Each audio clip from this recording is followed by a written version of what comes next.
Virus سے 54 افراد جاں بحق ہو گئے، جس کے بعد اموات کی تعداد 13,430 ہو گئی۔ پاکستان میں کرونا کے تصدیق شدہ کیسز کی تعداد 6,198,000 ہو گئی۔ National command and operation centre کے تازہ ترین اعداد و شمار کے مطابق گزشتہ 24 گھنٹوں کے دوران 2,701 نئے کیسز رپورٹ ہوئے۔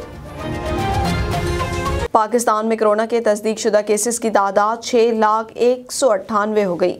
National command and operation centre کے تازہ ترین اعداد و شمار کے مطابق گزشتہ 24 گھنٹوں کے دوران 2,701 نئے کیسز رپورٹ ہوئے۔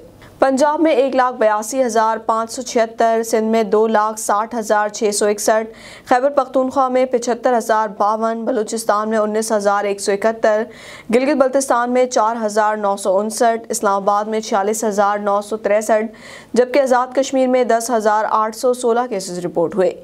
ملک بھر میں اب تک 94,02,639 افراد کے ٹیسٹ کیے گئے۔ گزشتہ 24 گھنٹوں کے دوران 41,133 نئے ٹیسٹ کیے گئے۔ اب تک 5,68,065 مریض صحت یاب ہو چکے ہیں، جبکہ 1,709 مریضوں کی حالت تشویشناک ہے۔